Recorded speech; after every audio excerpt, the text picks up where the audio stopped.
Good morning बच्चों। आज हिंदी में गद्यखंड के पाठ एक राष्ट्र का स्वरूप नामक पाठ पढ़ाया जाएगा। दूसरा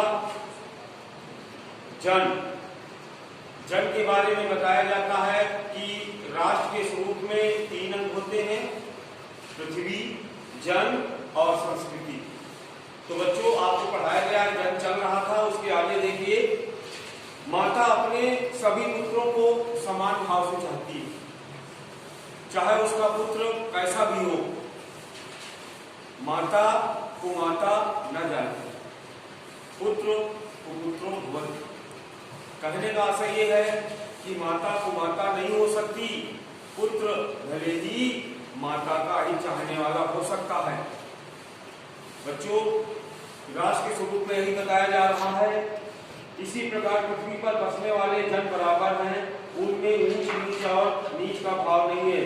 जो मातृभूमि के उन्नति के साथ जुड़ा हुआ है वह समान अधिकार का भागी है। पृथ्वी की सभी वस्तुओं का, अन्न, जल, अन्य वस्तुएं जो पृथ्वी के अंदर से प्राप्त होती हैं, वास्तविक रूप से तभी उसे मिलेगा जब वो पृथ्वी के साथ जुड़ेगा। जैसे पृथ्वी पर निवास करने वाले जनों का विस्तार अनंत है, जैसे नगर, जनपद, गांव, जंगल और पर्वत अनेक प्रकार के जनों से भरे हुए हैं।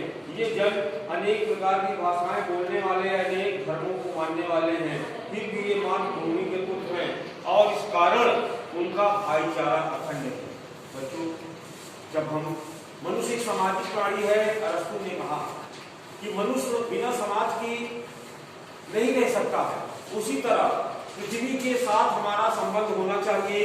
सभ्यता और रहन सहन की दृष्टि से जन एक दूसरे से आगे पीछे हो सकते हैं, किंतु इस कारण से मातृभूमि के साथ उनका जो संबंध है उनमें कोई भेदभाव उत्पन्न नहीं हो सकता।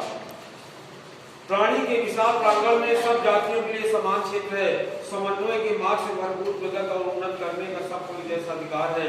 किसी व्यक्ति को पीछे छोड़ करके देश आगे नहीं बढ़ सकता। इसलिए हमारा देश विकासशील है। विकसित देश की बराबरी में तभी हम आ सकते हैं जब सभी लोग अपने दायित्वों का पालन करें और पृथ्वी के साथ जुड़े। इसलिए राष्ट्र के प्रत्येक अंग की सुध हमें लेनी होगी।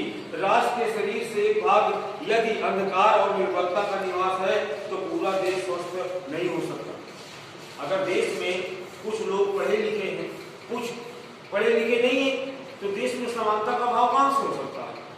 इस प्रकार पूरे देश को आगे बढ़ाने के लिए हमें आगे आना चाहिए। जन का प्रवाह अनंत होता है, लोगों का बहाव अनंत होता है, जिसकी कोई सीमा नहीं होती है। हजारों वर्षों से भूमि के साथ राष्ट्रीय जन का संपर्क है। जब तक सूर्य की राशियां प्रातः काल तीनों लोकों में अमृत भर देती हैं, तब तक राष्ट्रीय जन का जीवन भी अमर है। इतिहास के अनेक उतार चढ़ाव पार करने के बाद भी राष्ट्र निवासी जन नई उठती लहरों से आगे बढ़ने के लिए अजर अमर है। जन का प्रयास निरंतर सततवाही है। बच्चों, पृथ्वी, जन और संस्कृति, ये तीनों के सामंजस्य से राष्ट्र का स्वरूप होता है। अगर मकान बनता है, अगर कोई खंभा कमजोर होता है तो मकान जो है दीर्घकाल तक स्थिर नहीं हो सकता। इसलिए बच्चों, हमें ध्यान देने की आवश्यकता है कि पृथ्वी को मां माननी चाहिए, माता के समान है और पृथ्वी पूजनीय है। पृथ्वी हमें अन्न देती है, ऑक्सीजन देती है, फल देती है, स्वच्छ जल देती है। पृथ्वी की वस्तुएं हमें आसानी से प्राप्त होती हैं। तो हमारा भी कर्तव्य बनता है कि हम पृथ्वी के साथ अपना सामंजस्य बना के रखें, तभी हम आगे बढ़ पाएंगे। और बच्चों, ये दूसरा पार्ट आपको ये पढ़ाया गया जन, और बाकी नेक्स्ट संस्कृति में पढ़ाया जाएगा। गुड मॉर्निंग बच्चों। आज हिंदी में गद्यखंड के पाठ एक राष्ट्र का स्वरूप नामक पाठ पढ़ाया जाएगा। दूसरा जन के बारे में बताया जाता है कि राष्ट्र के स्वरूप में 3 अंग होते हैं, पृथ्वी, जन और संस्कृति। तो बच्चों, आपको पढ़ाया गया जन चल रहा था, उसके आगे देखिए, माता अपने सभी पुत्रों को समान भाव से चाहती है, चाहे उसका पुत्र कैसा भी हो, माता को माता न जाने, पुत्र कुपुत्रो भवति। कहने का आशय ये है कि माता को माता नहीं हो सकती, पुत्र भले ही माता का ही चाहने वाला हो सकता है। बच्चों, राष्ट्र के स्वरूप में यही बताया जा रहा है। इसी प्रकार पृथ्वी पर बसने वाले जन बराबर हैं, उनमें ऊंच नीच और नीच का भाव नहीं है। जो मातृभूमि के उन्नति के साथ जुड़ा हुआ है वह समान अधिकार का भागी है। पृथ्वी की सभी वस्तुओं का, अन्न, जल, अन्य वस्तुएं जो पृथ्वी के अंदर से प्राप्त होती हैं, वास्तविक रूप से तभी उसे मिलेगा जब वो पृथ्वी के साथ जुड़ेगा। जैसे पृथ्वी पर निवास करने वाले जनों का विस्तार अनंत है, जैसे नगर, जनपद, गांव, जंगल और पर्वत अनेक प्रकार के जनों से भरे हुए हैं। ये जन अनेक प्रकार की भाषाएं बोलने वाले, अनेक धर्मों को मानने वाले हैं, फिर भी ये मातृभूमि के पुत्र हैं और इस कारण उनका भाईचारा अखंड है। बच्चों, जब हम मनुष्य सामाजिक प्राणी है, अरस्तु ने कहा कि मनुष्य बिना समाज की नहीं रह सकता है। उसी तरह पृथ्वी के साथ हमारा संबंध होना चाहिए। सभ्यता और रहन सहन की दृष्टि से जन एक दूसरे से आगे पीछे हो सकते हैं, किंतु इस कारण से मातृभूमि के साथ उनका जो संबंध है उनमें कोई भेदभाव उत्पन्न नहीं हो सकता। प्राणी के विशाल प्रांगण में सब जातियों के लिए समान क्षेत्र है। समन्वय के मार्ग से भरपूर प्रगति और उन्नत करने का सबको जैसा अधिकार है। किसी व्यक्ति को पीछे छोड़ करके देश आगे नहीं बढ़ सकता। इसलिए हमारा देश विकासशील है। विकसित देश की बराबरी तभी हम आ सकते हैं जब सभी लोग अपने दायित्वों का पालन करें और पृथ्वी के साथ जुड़े। इसलिए राष्ट्र के प्रत्येक अंग की सुध हमें लेनी होगी।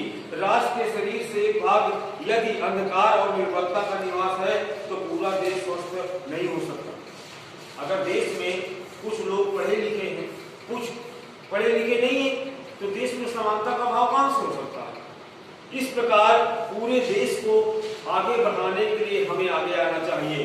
जन का प्रवाह अनंत होता है, लोगों का बहाव अनंत होता है, जिसकी कोई सीमा नहीं होती है।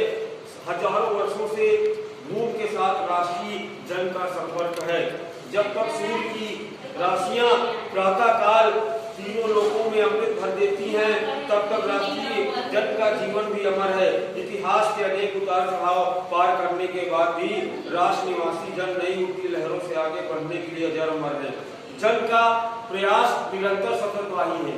बच्चों, पृथ्वी, जन और संस्कृति, ये तीनों के सामंजस्य से राष्ट्र का स्वरूप होता है।